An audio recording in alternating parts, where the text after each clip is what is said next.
이 본문 말씀을 통하여서 하나님은 저희들에게 이렇게 묻고 계십니다. 무엇이 있느냐? 너에게 무엇이 있느냐? 우리에게 무엇이 있습니까? 이 땅 위에 성도로 살아가면서 그저 끌려다니는 삶이 아니라 날마다 승리하는 삶으로, 기쁨의 삶으로, 하나님의 영광을 증거하는 삶으로, 하나님은 살아계십니다. 간증하는 삶으로 살아가기 위하여서 우리에게 무엇이 있느냐? 그것을 증거하기 위하여 무엇이 있느냐? 하나님께서 오늘 우리들에게 물어보는 본문의 말씀입니다. 오늘 4장 전체에는 하나님께서 엘리사를 통해서 베푸신 5가지의 기적들이 기록이 되어져 있습니다. 먼저는 오늘 우리가 본문으로 살피게 될 이 제자의 죽음, 그 남겨진 가족, 아내와 2 아들의 이야기를 통하여서 하나님의 살아계심을 보여주고 계십니다. 그리고 섬김의 여인으로 우리에게 기억이 되는 수넴 여인에게, 무자했던 수넴 여인에게 아들을 품에 안겨주고, 그리고 그 아들이 죽게 되었을 때에 다시 회생케 하신 그 역사를, 기적을 하나님께서 보여주심으로 말미암아 생명을 주시는 이도 하나님이시요 가져가시는 이도 하나님이시다. 죽은 영혼도 살리시는 이가 하나님이시다. 오직 생명에 관련해서는 하나님을 바라보아라. 우리가 살든지 죽든지 주의 영광을 위하여서 일어나야 될 그 이유를 말씀해주고 계십니다.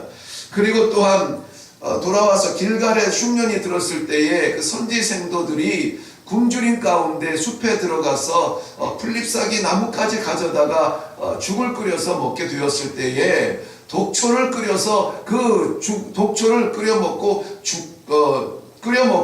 먹으면은 죽게 될 그러한 상황에서 그 국을 치유하여서 제자들이 먹고 생명을 얻을 수 있었던 하나님께서 그의 백성들, 그의 제자들, 그의 사랑하는 사람들을 반드시 붙드신다라고 하는 것을 보여주고 계십니다. 뿐만이 아니라 오병이의 기적이 이 엘리사의 사역을 통해서도 나타나는데요.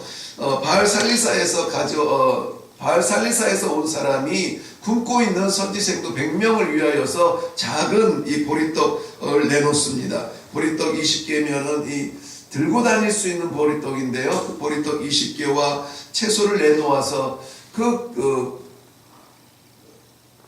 비가 오지 아니하는 그러한 흉년 속에서도 이 하나님의 선지생도들이 먹고도 남았다. 하나님께서 먹이시는 그러한 모습을 보여주고 계십니다. 오늘 저희는 이것을 다 살펴보지는 못합니다. 그 가운데 첫 번째 우리가 살펴본 말씀을 통하여서 성도들이 만나는 위기 가운데, 우리가 어제도 살펴보았죠. 위기는 위험한 기회다. 그 기회가 어떤 기회였습니까? 기도의 자리로 나아가는 기회였다라고 말하고 있습니다. 오늘 또한 이 가정, 선지 생도의 가정이 만나는, 하나님의 사람의 가정이 만나는 그 위기에서 어떻게 하나님께서 이 가정의 살 길을 열어주셨는지 우리는 잘 아는 본문입니다만은 다시 한번 묵상하면서 우리도 그 살 길을 열고 그 살 길을 향하여서 나아갈 수 있는 이 하루가 되기를 먼저 주님의 이름으로 축원합니다. 이상하게 오늘 본문 이 4장 전체에는 엘리사를 말할 때에 선지자 엘리사 선지자라고 말하지 않고 하나님의 사람이라는 명칭을 써요. 하나님의 사람. 그렇다면은 엘리사가 하나님의 사람이라면은 엘리사와 함께 그 길을 기도하고 나아가려고 작정하는 제자들이 모두 하나님의 사람들이 되기 위하여서 기도하며 준비하는 그러한 학교가 있다는 것입니다.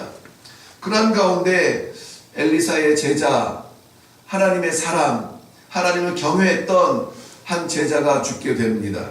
그리고 그 남겨진 아내는 2 아들을 품에 안고 엘리사에게 나와 울부짖으며 이야기하고 있습니다. 오늘 1절 중반에 보면은 당신의 종 나의 남편이 이미 죽었는데 당신의 종이 여호와를 경외하는 줄을 당신이 아시는 바니이다. 이제 빚 준 사람이 와서 나와 2 아이를 데려가 그의 종을 삼고자 하나이다.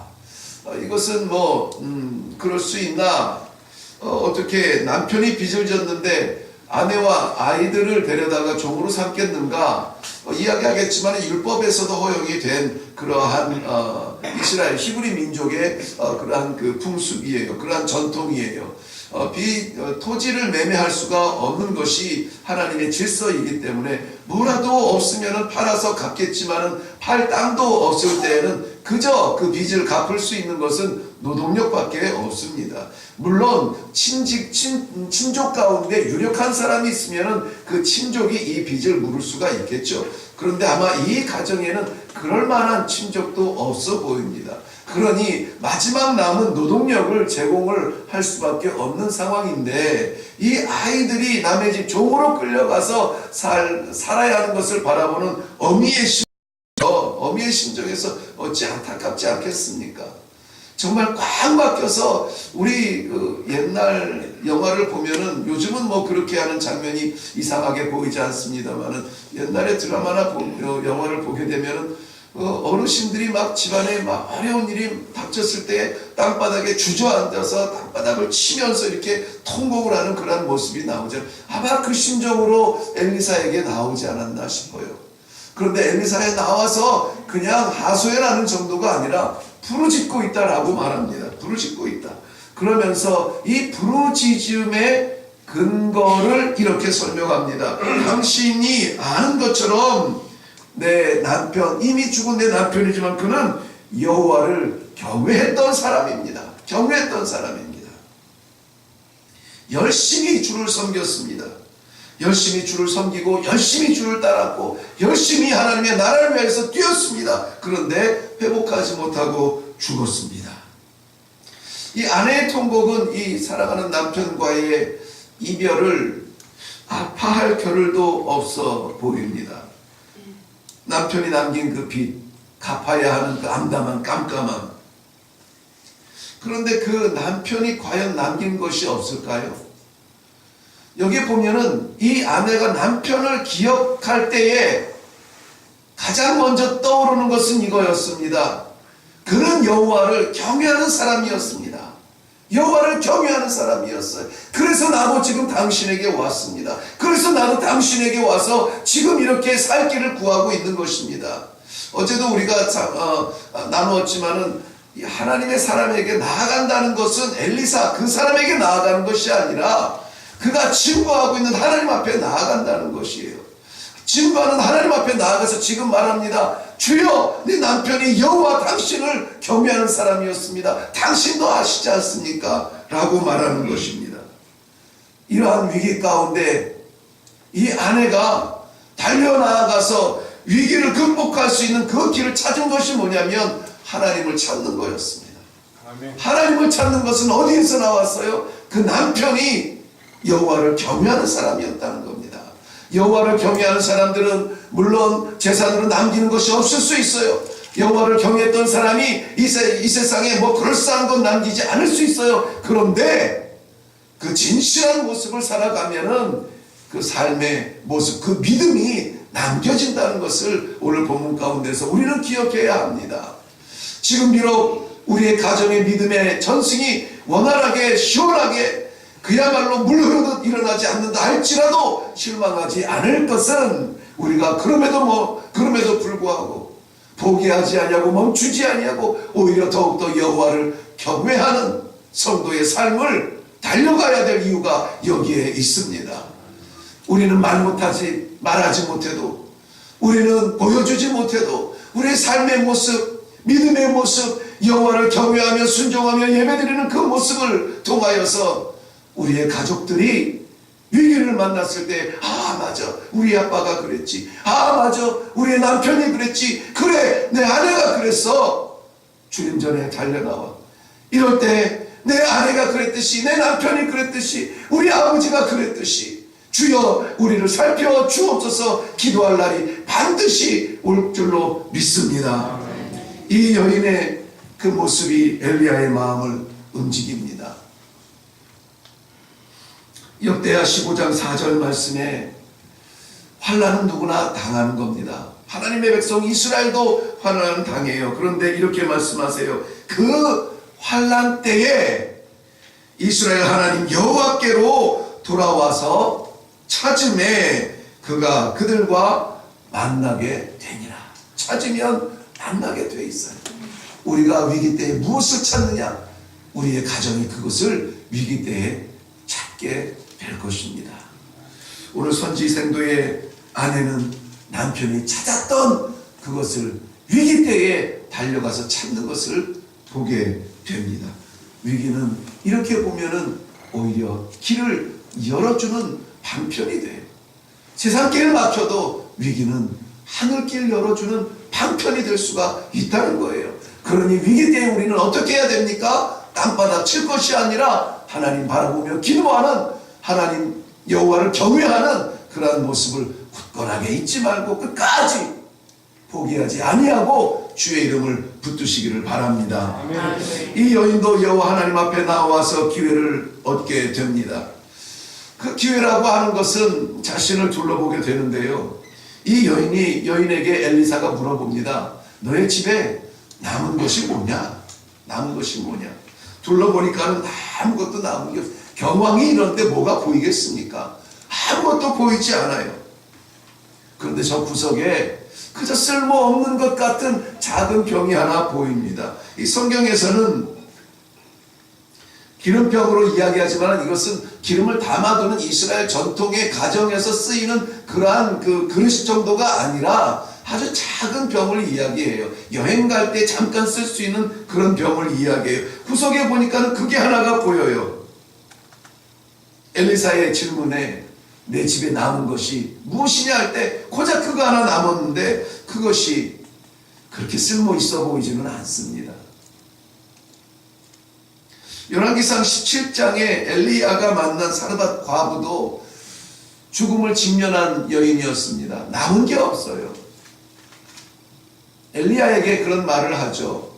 내게 그저 조금의 가루와 그저 조금의 기름이 남았는데 이거 가지고 그냥 한번 떡 만들어 먹고 내 아들과 내가 그저 죽을 날 기다리는 겁니다. 이게 전부입니다. 그 불쌍하고 치근한 여인도 무엇과 무엇이 있어요? 가루와 기름이 있어요. 그러니까 떡이라도 해 먹을 수 있어요. 마지막 한 끼라도 해 먹을 수 있어요. 근데 지금 이 여인은 가루도 보이지 않나 봐요. 가루도 없나 봐요. 그냥 작은 기름 한 병 남았다는 거예요. 그걸로 살 수가 있을까요? 살 수가 있겠습니까?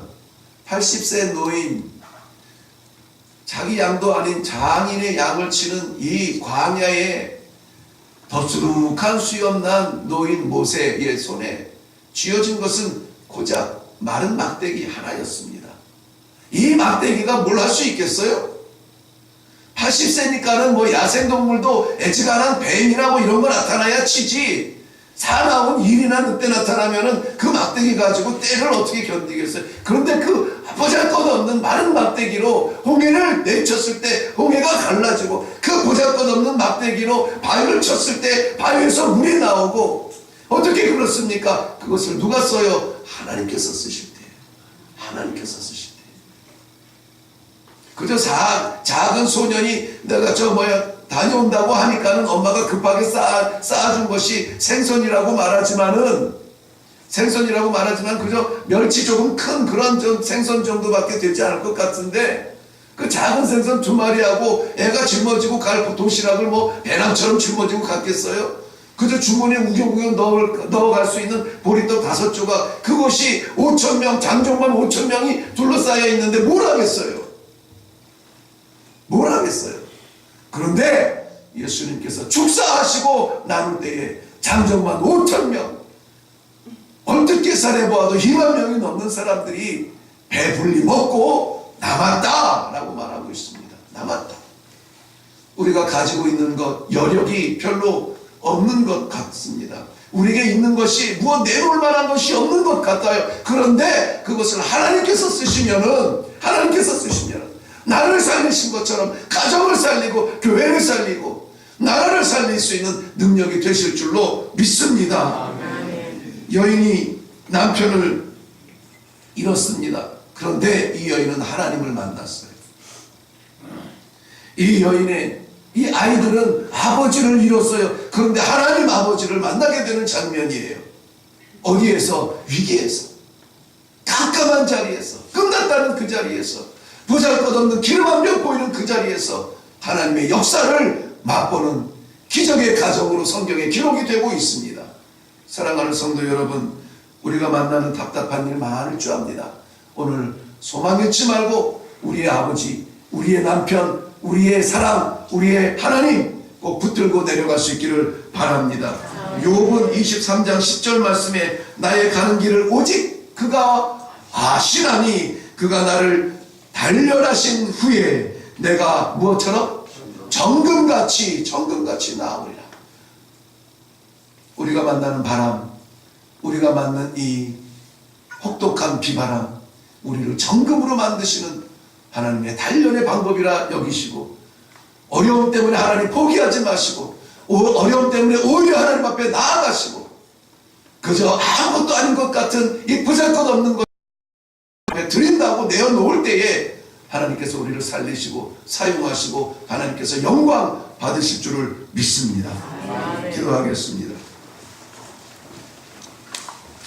우리가 환난 중에도 즐거워하나니 이는 환난은 인내를, 인내는 연단은 소망을 이루는 줄 알미니라. 하나님께서 사도 바울을 통하여서 우리에게 약속하여 주신 말씀입니다. 아버지 하나님, 혹여라도 사랑하는 기도의 성도들 가운데 당하는 환난이 있습니까? 이것은 소망을 이루는 하나님의 방법인 줄을 믿게 하여 주시옵시고, 아무쪼록 하나님 놓지 아니하고 이 환난을 통하여서, 어려움을 통하여서, 이 과정을 통하여서 살아계신 하나님을 증거할 수 있는 간증거리가 되도록 축복하여 주시옵소서. 어떠한 인생의 위기 앞에서도 하나님 앞에 나아가는 것 잊지 않고 하나님께 부르짖게 하시며 반드시 응답받아 오히려 역전으로 승리하는 놀라운 기도의 용사들이 다 되게 하여 주시옵소서. 감사드리옵고 예수님의 이름으로 기도하옵나이다. 아멘. 네, 오늘 이 아침에 우리 기도할 때에 남편을 잃고 두 아이와 함께 종으로 팔려갈 수밖에 없는 위기에서 하나님 앞에 나와 절규하며 기도했을 때에 하나님께서 응답하여 주사 보잘것없는 것 가지고 완전히 빚다 갚고 남아 생활할 수 있도록 회복시켜 주신 이 역사를 꼭 기억하면서, 하나님, 우리가 여호와를 경외하는 이 순전한 삶을, 충성의 삶을 포기하지 않겠습니다. 어떤 위기에서도 하나님 잃어버리지 않겠습니다. 그 위기를 통하여 역사하실 하나님을 기대합니다. 살려주옵소서. 하나님의 영광을 드러내게 하여 주시옵소서. 이 시간에 우리 간절하게 하나님의 역사를 사모하며 기대하며 기도하며 내려갈 수 있기를 바랍니다. 우리 주님 한번 외치고 기도하겠습니다.